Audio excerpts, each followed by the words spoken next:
For reading 4.1, we're going to examine the idea of judicial legitimacy and why the concept of legitimacy is so important for courts, especially the United States Supreme Court.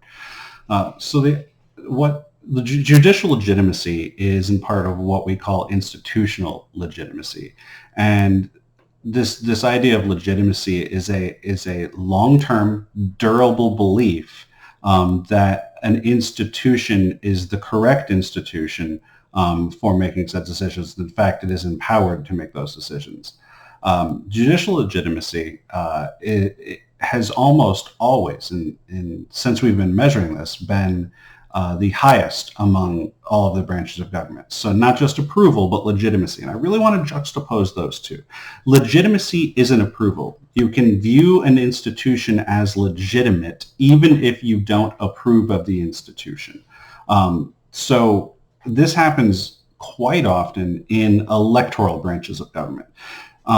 As long as you believe that the election that put someone in office was free and fair, you could have a view of legitimacy towards that office, that despite you're not the candidate that you wanted elected into office, you can recognize that the process that went about choosing that, let's say, for example, member of Congress was legitimate.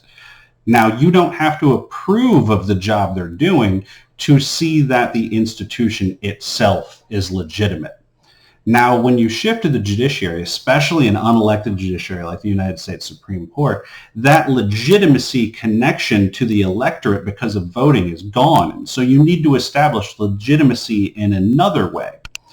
And it's even perhaps more so important for courts, especially the United States Supreme Court, to have legitimacy.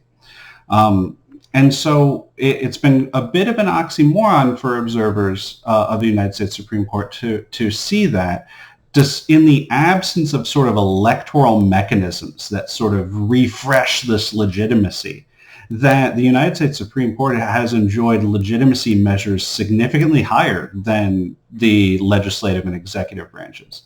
And there's reasons for that. First, the Supreme Court actively courts the view that they're a legitimate institution. And they do this in many ways. They wrap their decision-making within a myth of legality, so that they almost always, you will hear judges, especially on the United States Supreme Court, argue that they're impartial and argue that they're simply calling balls and strikes, that they're merely actors choosing what is the right course of action based upon a significant amount of standards that they all equally apply in any given case. Furthermore, they dress the part. It should not be at all shocking to you that the imagery of the United States Supreme Court, in fact, the imagery of almost all courts, are based upon the imagery of religion. These individuals dress in robes, they sit on daises, they provide judgment, and they do that in all of the regalia that seems to invoke priests. And they do that for a very easy reason. It's because it helps to establish their legitimacy. And so all of this sort of courting techniques are very, very important for the court. And for the United States Supreme Court, they're important for one very, very explicit reason. The United States Supreme Court has absolutely no enforcement power. They cannot force the president to do something. They cannot force Congress to do something. They can't force the states to do anything. They simply sit in judgment. In fact, Hamilton in the Federalist Papers writes about this. The court has neither the purse nor the sword, but merely judgment. And he was calling the court the least dangerous branch of government because of this. So justices realize all of this and go to far extents to court their legitimacy. Perhaps the best example I can give you is after Bush v. Gore was decided, an exceedingly divisive case, 5-4 vote by the United States Supreme Court. Justice Antonin Scalia and Justice Ginsburg, the next day after the decision was handed down, left the Supreme Court building publicly and went and had lunch. And they had answered a few brief questions outside, and played up that this was the court is still nonpartisan and so on and so forth, and really made a show about how much they got along, and how while it might seem like a divisive case, it was just the court acting as business as usual. Now, those of us who observe the court can tell you that this idea, this myth of legality, that these are impartial arbiters rendering decisions, is absolutely not true. The court is now, and always has been, partisan. Judges make decisions based upon their ideology, and they almost always have.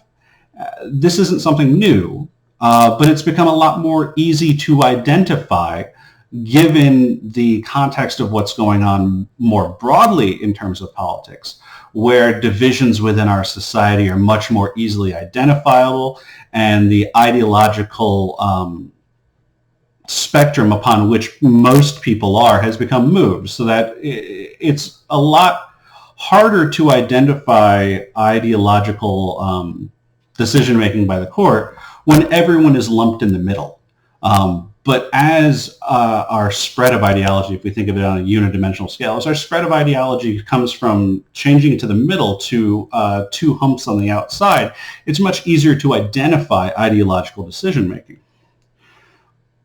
So the Supreme Court knows all of this and courts legitimacy actively. And the reason why they court it is because they need this legitimacy in order to ensure that the other branches of government will enforce their decisions and follow their decisions. That is to say that in the absence of legitimacy, we get to the point where Andrew Johnson in the 1800s critiqued the court. Well, the court has made its decision. Now let's see them enforce it.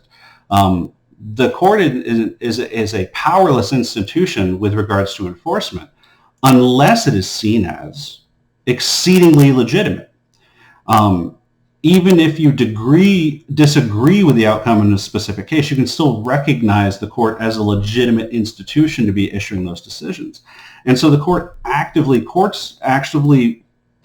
attempts to increase their legitimacy because they very much realize that if the court is ever perceived as illegitimate, then it provides the other two branches of government the ability to strategically ignore the court.